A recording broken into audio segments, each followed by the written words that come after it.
So recently, I have come across a lot of test tube alien type styles of art. I love that so much. So I have decided that I'm going to do that. I love the water, I love the movement, I love the bubbles. And after much research, these are the animals I decided to take my inspiration from. The cuttlefish, elusive, adaptive, and intelligent. This creature and its alien-like appearance is a deadly hunter of the reef, having 3 hearts pumping blood through its body. The lobster, a deadly seafloor predator. Its tail propulsion reaches speeds of 11 miles per hour, having 3 antennae on its face. The large one for touch, the smaller 2 for smell.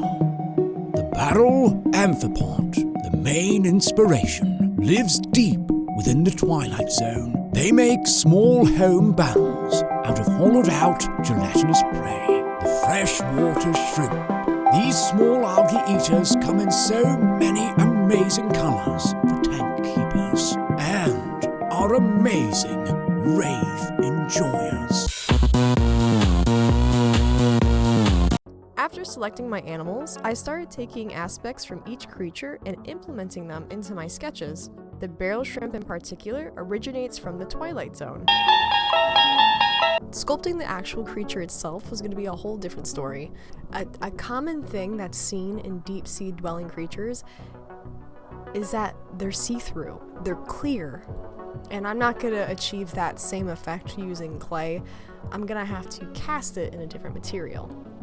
So because I'm making a silicone mold for this creature, I have decided to get a non-silver based clay. Silver based clays can mess up making silicone molds. The casting process, it might not cast all the way. I was thinking in theory, sculpting each limb individually, like in each part, and then demolding it. It would be easy to assemble all the pieces, like a giant 3D puzzle piece. Sculpting the creature itself was actually a lot of fun. I was constantly referencing the different creatures that I had chosen. This entire creature was based off of that barrel shrimp you saw at the beginning. The head itself was based off the lobster and the freshwater shrimp. Parts that are changed up, it has a cuttlefish head with big lobster claws with a lobster tail and legs, and the whiskers of the wobbegong shark, which I didn't actually have the wobbegong shark in the documentary. I just added that later, and I love the wobbegong shark. It's so cute and so adorable. It's just a fish version of a cat, of a shark, and I love it. It's just cute, and I wanted to add the little whiskers that are coming off the side, the little stash that it has. The little stash that it has. Constantly taking the pieces that I had already sculpted and putting it into the vase that I had chosen to make the tube out of. I had to make sure that it was constantly resizing, reshaping, making sure that it would fit inside of this tube with no issues. Making the molds itself, I had decided to choose a silicone mold, taking part A and B of the silicone that I had chosen and pouring them together and mixing it together. Scraping the sides of the cup to make sure I had every bit of silicone that I could have. I would have no curing mistakes, so if it wasn't fully mixed, it wouldn't fully cure all the way. I then poured the silicone mixture together into cardboard boxes sealed by hot glue. The silicone I bought did not cure to be very flexible, so I cut down the mold so I can take out my sculpt. I've never worked with silicone and I've never poured silicone ever, so this was going to be a brand new material. One issue though, I could not find a pourable clear silicone at the time, so I went with silicone caulking. It did not work. There were so many issues with the caulking. So anyways, let's do plan B. Resin. So I took resin, I mixed part A and B of the resin, mixed it together, scraping the sides, making sure it was going to cure properly, and pouring my resin to each of the molds.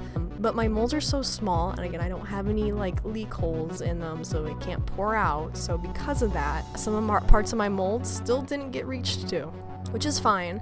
But making sure I reached as many parts as I could, I took plastic syringes and I syringed the resin into the syringe, and then I took the syringe and I made sure to inject each mold with as much resin as I could. And that worked for the most part. The claws and the whiskers of the face still did not come out good, so I had to take the moldable plastic and melt it and re-sculpt the tips of the claws and the tips of the whiskers, and putting UV resin on top and attaching each each plastic part with UV resin, so it'd be like a glue. So, and that worked out pretty well. I was able to fix all my mistakes with the moldable plastic. Those parts won't be clear, unfortunately, and I was planning to paint over those parts anyway, so it didn't affect too much of it. I just know that next time I need leak holes for my molds, proper pourable silicone, and I mean, resin's a backup plan, but I really didn't want to use resin, and I don't want to use it for the fact that every time this creature dries, there's a good chance that parts of it will crack off. And yes, that has happened. I've had to fix this creature multiple times. Every time I take it out of the water, it will dry and parts of it will crack off. It's an easy fix. I just fix it with UV resin. Like the parts itself aren't cracking. It's just like where they're jointed at that it cracks off. Like a joint will crack off or the whisker will crack off, but I can just kind of glue it back together. So it's an easy fix. It's just annoying to fix. Figure out how to make a metal or metallic like casing for the test tube so it would look like a scientific test tube. And I had decided to choose foam and to cut out foam. I had traced all the lines on there that I wanted it to look like, and I started cutting them out. I started cutting long strips out so I can layer them up together and then go back in with foam clay and sculpt and smooth it all out.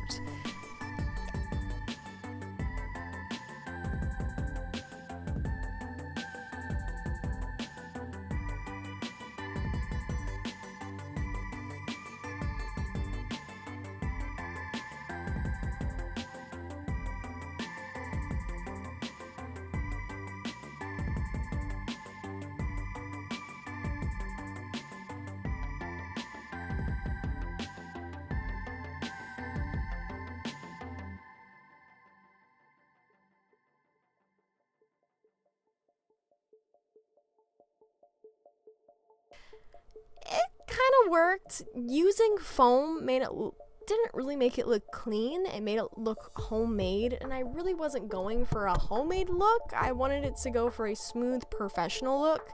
In the future, next time, I will learn how to use a modeling software, and I will 3D print this to get a more cleaner look, but I mean, it was okay. Even after spray painting it, it still didn't look clean, and it just stunk. So the foam, you could see the texture. I wasn't happy with it, so I even took UV resin and I painted over a lot of the foam texture and to make it as smooth as I could, and then went back over and spray paint until it was just as smooth as I could possibly get it using metallic paint. So the next part of this project was painting it, and I actually had my paint job planned out, which is rare for me. Color theory and painting the actual creatures and coloring them in is not really a strong suit, so I had to make sure I chose this octopus in particular that I took the painting reference from, and then a bunch of other creatures, because I wanted to try to, again, realism, but also I'm not great at painting colors and stuff, so I wanted to take reference from that and put it to my creature.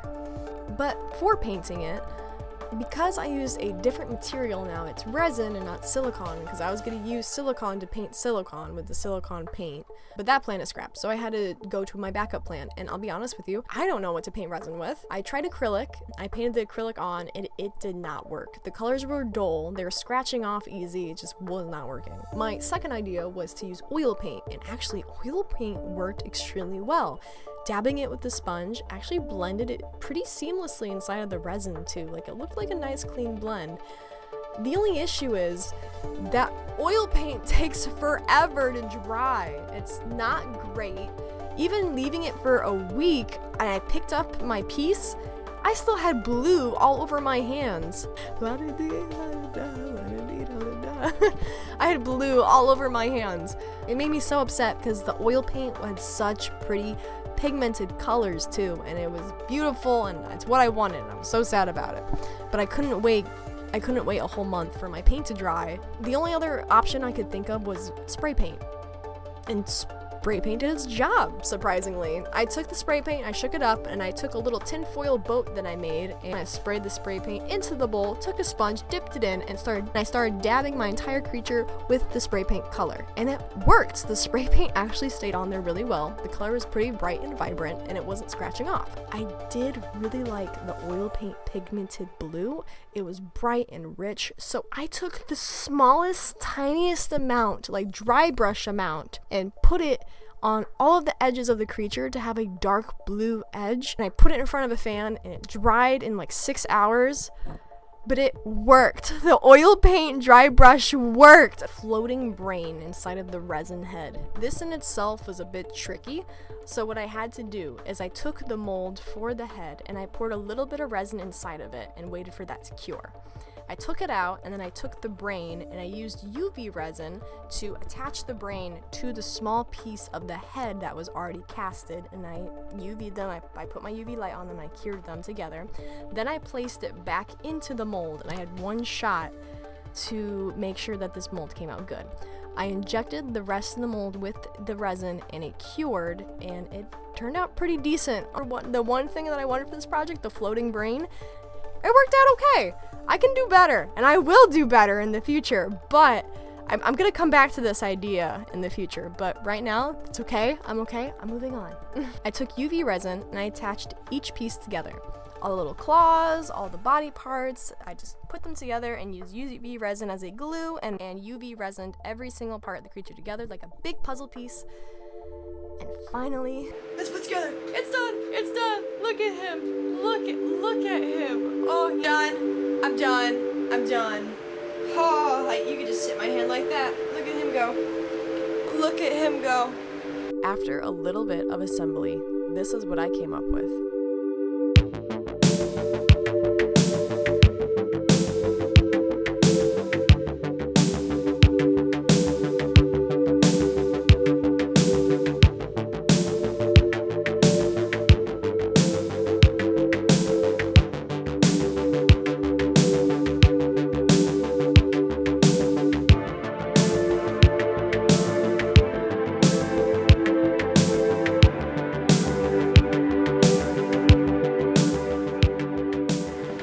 Hey guys, so I actually made this creature 2 years ago.